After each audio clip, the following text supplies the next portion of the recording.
আমাকে একটু জল দাও তো, জল জল। কি হয়েছে বলবে তো? কে ফোন করেছিল? ওই গুন্ডাটা ফোন করেছিল যে আমাকে অমতোরার খবর দিয়েছিল। ও ফোন করে বলছে যে ওমের নাকি বৃন্দার সঙ্গে রেজিস্ট্রি হয়ে গেছে। কি করবো বলো তো, আমি কিছু বুঝতে পারছি না। কি হবে বলো তো? অসম্ভব, সব বাজে কথা, মিথ্যে ভয় দেখাচ্ছে, একদম মিথ্যে কথা। না না না না না, মিথ্যে নয়। আমি এক্ষুনি ওদের বাড়িতে ফোন করবো। পাগলামো করো না, এত রাত্রে কেউ কারোর বাড়িতে ফোন করে? রাত 1টা বাজে। আমি বলছি আমার কথা শোনো। তো ও মিথ্যে ভয় দেখাচ্ছে, তুমি শান্ত হয়ে গিয়ে শো। এরপরে কিন্তু তোমার শরীর। আবার ফোন করেছি। হ্যালো, কি ভাবছেন মিথ্যা ভয় দেখাচ্ছি, তাই তো? আমি জানতাম আপনারা এটাই ভাবতেন।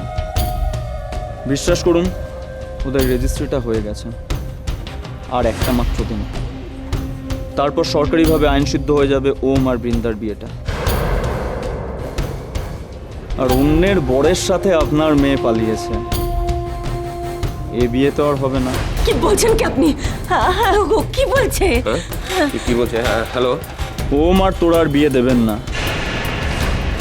আপনার মা নিজ্জত সব গেল। এবার আপনার মেয়ের কি হবে বুঝতে পারছেন? দুদিন পরে ওম ফিরে আসবে, বৃন্দার সঙ্গে সংসার করবে। আর বিয়ের মণ্ডপ থেকে যার হাত ধরে আপনার মেয়ে পালিয়েছে, কি হবে তার? আপনার মেয়ের তো মরা ছাড়া আর কোনো গতি থাকবে না।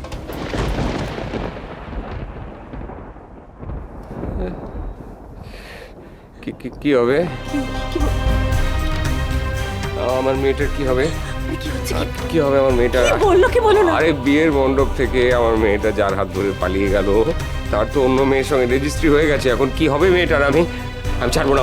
ওমকে আমি ছাড়বো না, আমি খুন করে ফেলবো ওকে।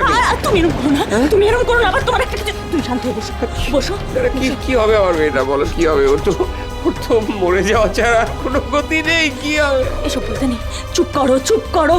আমি বলছি কিচ্ছু হবে না, কিচ্ছু হবে না। সব মিথ্যে, একদম সব মিথ্যে।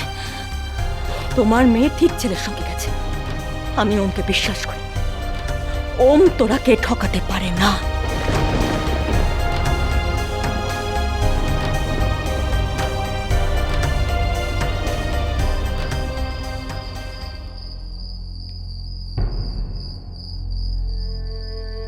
I am sorry aunty. Aunty, আপনি কি আমার উপর রেগে আছেন? আন্টি, একটা সত্যি কথা বলবো? বলো। আপনি আপনি আমাদের ভুল বুঝবেন না তো? বলো। আন্টি, ও ও ও ও ডাক্তার নয়।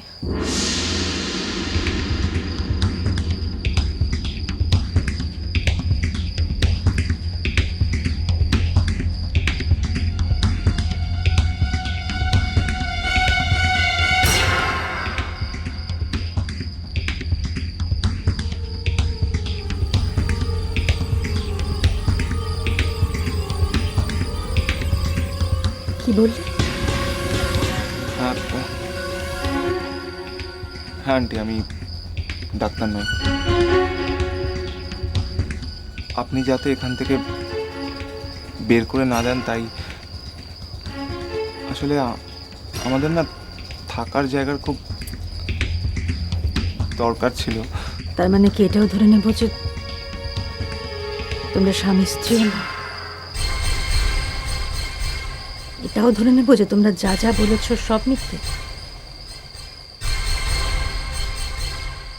তোমরা আমার পেশার সাথে কি করে এরকম তন্ত্রকতা করলে?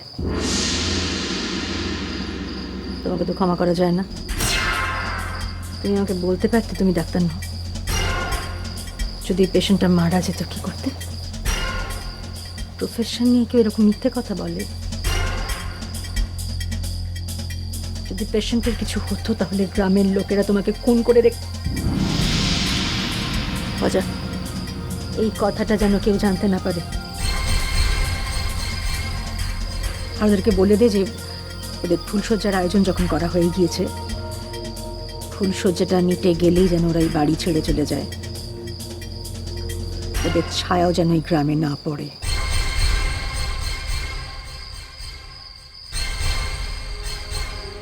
তোরা, আমি খুব খারাপ, তাই না? কেন তুমি খারাপ হতে যাবে কেন? দেখো না, আমি আমার মা বাবাকে সুখী করতে পারলাম না, তোমার মা বাবাকে, ইভেন নবীন আঙ্কেলকেও না। কি নাম বললে? নবীন আঙ্কেল। নবীন আঙ্কেলকে একটা ফোন করলে কেমন হয়? এত রাতে?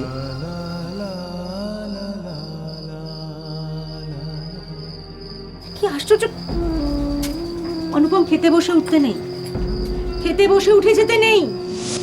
আমি খাবো না, আর আপনি আমাকে বকা দেওয়ার কে? তুমি অন্যের ছেলে তো, তাই আমার কথা শুনলে না। আপনার ছেলে তো আছেই, তা সে আপনার কাছে থাকে না কেন?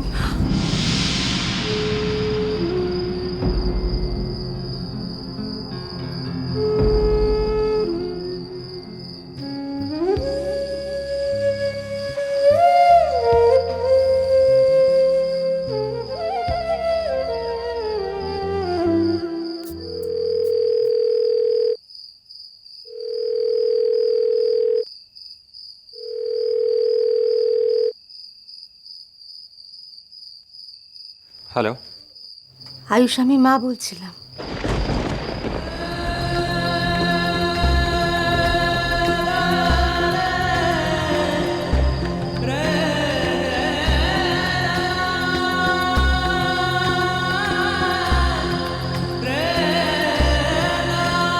মা,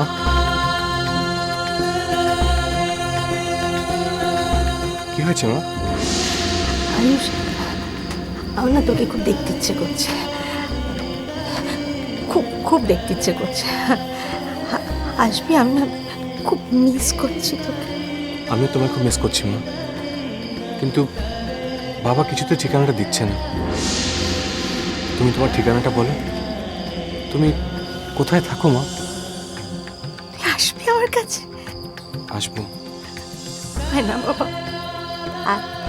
কোথায়? ঠিকানাটা বলো। দেখছিস, রায়গঞ্জ। রায়গঞ্জ?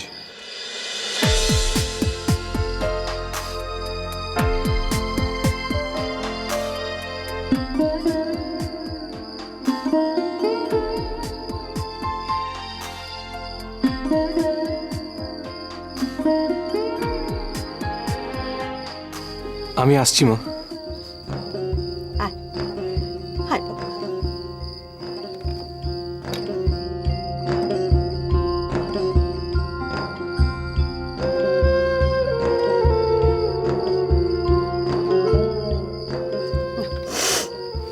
পরের ছেলেকে আর বাড়িতে রাখা যাবে না একদম। কখন পালিয়ে যায় তার ঠিক আছে।